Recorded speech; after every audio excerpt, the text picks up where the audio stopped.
Hello everyone, I'm Dan Kristiansen, your 39th District State Representative, and I want to thank you again for joining me here on Legislative Update.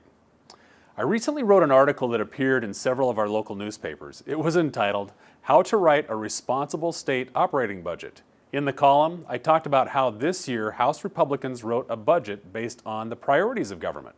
You know, this isn't a new system. This is actually a system that was used by Governor Gary Locke back in 2002 when the state was facing a serious budget problem.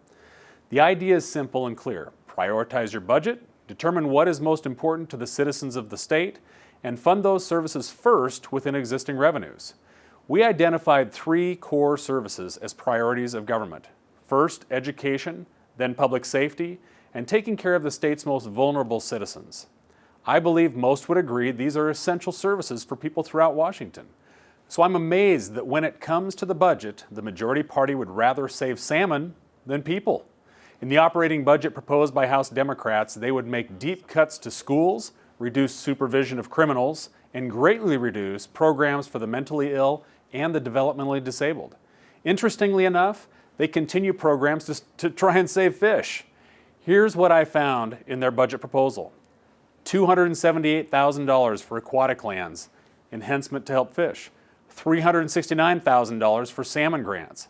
$5 million for salmon recovery, and a whopping $9.4 million for the Forest and Fish Support Account.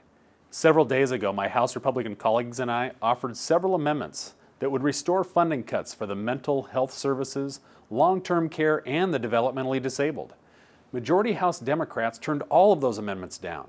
But you know what they did pass as far as amendments go? They passed Amendment 1228, which restored funding for salmon grants and the growth management grants and shoreline assistance. These are their priorities?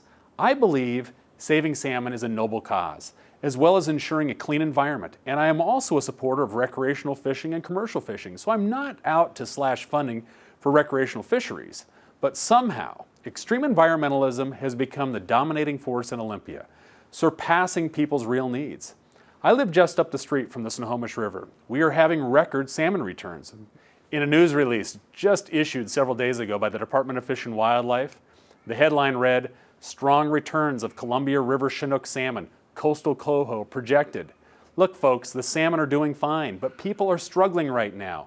I've not given many floor speeches this session, but when I discovered this budget, which places fish before people, I couldn't help myself. I had to rise and object. I love salmon too, but as one of the gentlemen mentioned earlier this evening, we do have record returns of many of our species. So we must be doing something right there, but we're doing something doggone wrong when it comes to taking care of the most vulnerable in our society. We've got our priorities mixed up. And I'm sorry if you disagree with me on this, Mr. Speaker, but I'm going to put people and kids in front of environmental issues like trees and salmon every day of the week. Love me or hate me for it, people are more important than some of these. So as long as we put fish ahead of people in the budget, I will be voting no. It's time to change our priorities, and I choose people over salmon. I welcome your questions and comments. You'll see my contact information on the bottom of your screen. Again, I want to thank you so much for joining me here on Legislative Update. I'm your State Representative, Dan Kristiansen. Take care.